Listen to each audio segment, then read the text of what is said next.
Boa noite. Hoje vamos fazer a apresentação de um trabalho da disciplina de Biologia Molecular. O meu grupo é formado por mim, Elaine, por David e por Águida. O tema escolhido para esse trabalho foi a PCR. Então, a PCR ela é uma reação em cadeia da polimerase. É uma técnica que é utilizada para fazer muitas cópias de uma região específica do DNA. Essa técnica ela é feita in vitro, em um tubo de ensaio, ao invés de ser utilizada em um organismo. A PCR depende de uma DNA polimerase termoestável, que é a TAC polimerase, e requer primers de DNA projetados especificamente para a região do interesse de DNA. Na PCR, a reação é repetida ciclicamente, através de uma série de alterações de temperatura, o que possibilita a produção de muitas cópias da região de interesse. A PCR tem muitas aplicações práticas em pesquisa. Ela é rotineiramente usada em clonagem de DNA, diagnósticos médicos, análise forense de DNA. Essa região do DNA pode ser qualquer objeto de interesse do pesquisador. Por exemplo, pode haver um gene cuja função o pesquisador queira compreender ou um marcador genético usado pelos cientistas forenses para correlacionar o DNA da cena do crime com os suspeitos.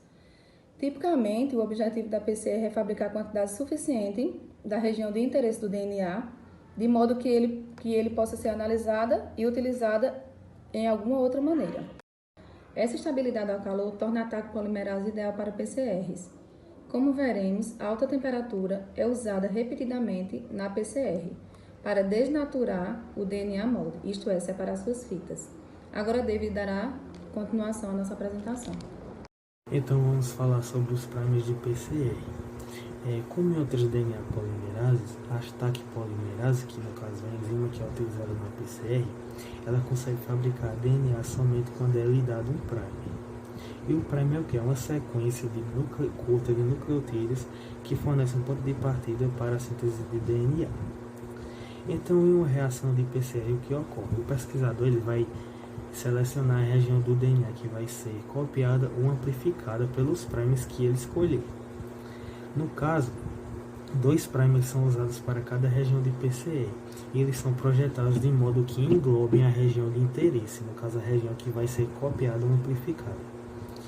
Então as sequências farão se ligar nas fitas opostas do DNA molde, nas extremidades da região a ser copiada. E no caso os primers eles vão se ligar ao molde por pareamento de bases complementares.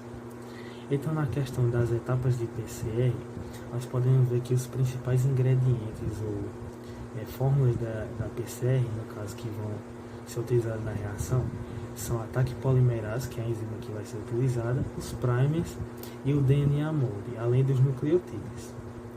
Esses ingredientes eles são reunidos em um tubo e juntamente com fatores que vão ajudar a enzima no processo, que vai ser de ciclos de aquecimento, resfriamento, que vão permitir que o DNA seja sintetizado. Então as etapas básicas do PCR são 3, que no caso são a desnaturação, o anelamento e a extensão. A desnaturação ela ocorre, deve ser feita a partir de 96 graus, que no caso vai aquecer fortemente a reação para separar ou desnaturar as fitas de DNA. Isso vai proporcionar um molde de fitas simples para a próxima etapa a seguir, que no caso vai ser o anelamento, que deve ocorrer de 55 para 65 graus. No anelamento vai ocorrer o resfriamento da reação, para que os primers eles possam se ligar às suas sequências complementares no DNA molde de fitas simples. E por último, a próxima etapa é a extensão, que ocorre aos 72 graus. No caso, vai se elevar a temperatura, diferente do anelamento, que era de 55 para 65. A extensão vai ser aos 72 graus, que no caso vai elevar a temperatura da reação, para que a TAC polimerase estenda os primers, sintetizando novas fitas de DNA. Então esse ciclo vai se repetir entre 25 para 35 vezes em uma reação típica de PCR, e geralmente ele ocorre entre 2 e 4 horas, dependendo da região que foi escolhida para ser copiada ou amplificada pelo pesquisador. Se a reação funcionar bem, de acordo com a região de interesse do pesquisador, isso pode gerar de poucas cópias e até bilhões de cópias da fita de DNA da parte que o pesquisador selecionar para que seja amplificada ou copiada.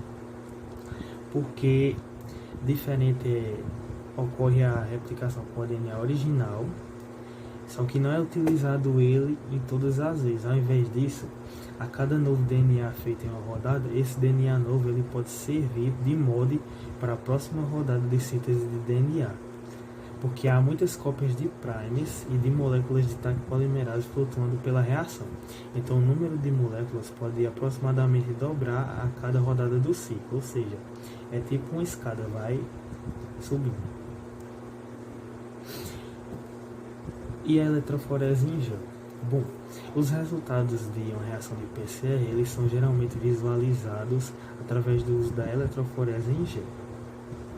A eletroforese em gel é uma técnica na qual os fragmentos de DNA são puxados por uma corrente elétrica através de uma matriz de gel e que separa os fragmentos de DNA de acordo com o tamanho. Então, o padrão escada de DNA é tipicamente incluído para que o tamanho dos fragmentos nas amostras de PCR possa ser determinado. Os fragmentos de DNA de mesmo comprimento formam uma banda no gel, que pode ser vista a olho nu se o gel for pigmentado com um corante que se liga ao DNA. Aplicações da PCR. A RT-PCR ou PCR com transcriptase reversa é uma variação de técnica de PCR padrão que envolve a amplificação de RNA mensageiro específico obtido de amostras muito pequenas. Ela elimina a necessidade do entediante processo de purificação de RNA mensageiro, que é necessário para as técnicas de clonagem convencionais. Com a RT-PCR, usa-se transcriptase reversa e uma amostra também de RNA, além dos reagentes de PCR padrão. Outra técnica da PCR é a PCR Hot Start, que é uma tecnologia que inibe a TAC polimerase Hot Start, ou a incorporação de desoxirribonucleotídeos fosfatados, que são as DNTPS, que são modificados durante o preparo da reação até a ocorrência de uma etapa de termoativação. Vários métodos estão disponíveis para interromper a atividade da polimerase hot start e inclui métodos também de modificação química, métodos mediados por anticorpos e mediados por aptâmeros. Outra técnica da PCR utilizada é a PCR Endpoint para amplificação longa e precisa de alvos. Ela é frequentemente usada para detectar a presença de alvos e a abundância relativa no final da reação. O comprimento restrito de sequências produzidas durante a PCR padrão, aproximadamente 5 kilobases, é superado em parte com a incorporação de fatores adicionais que vão oferecer uma atividade de revisão. A PCR de alta fidelidade e longo alcance, que é conhecida também como LA, incorpora o uso de uma segunda polimerase termoestável, com exonuclease 3' e 5', para reparar as incorporações errôneas de nucleotídeos terminais, que vão resultar em uma fidelidade significativamente aumentada e a capacidade de amplificar alvos de DNA de até 40 kilobases. Por último, mas não menos importante, a técnica PCR também é utilizada no âmbito forense. Isso porque a quantidade de provas de DNA que são obtidas durante a investigação de um crime é frequentemente muito pequena. E a PCR é uma técnica que permite a amplificação exponencial de DNA para cerca de 10.000 pares de base, o que significa que uma única cópia de um fragmento de DNA pode ser amplificada para milhões de cópias em apenas algumas horas. A PCR é especialmente benéfica na amplificação de quantidades pequenas ou amostras degradadas. Amostras degradadas de acordo com o clima daquela região que o corpo foi encontrado, por passar inúmeras horas ali no sol ou na chuva, ou então em ambientes que tiveram algum tipo de incêndio, enfim. O ciclo de PCR vai consistir em 3 etapas principais, que são a desnaturação, que é a separação da dupla fita de DNA, o emparelhamento, que são iniciadores que determinam a região a ser copiada, e a extensão, que é conhecida também como alongamento, que é a enzima TAC polimerase, que complementa a fita, formando novamente uma dupla fita. E a eletroforese né? Vai ser importante também porque vai processar os fragmentos de DNA resultantes, né? E a separação e detecção destes fragmentos resulta em um padrão único de bandas, que é a impressão digital genética. Esse padrão é usado em investigações criminais para comparar o DNA do suspeito com o DNA encontrado no local do crime. Então, dessa forma, a PCR é muito importante nesses quesitos, por ser uma técnica mais em conta, digamos assim, né? E por ser também mais rápida comparada a outras, né? Então, é muito importante para os trabalhos dos peritos criminais. Eu espero que vocês tenham gostado da explicação, que tenha sido bastante didática, né?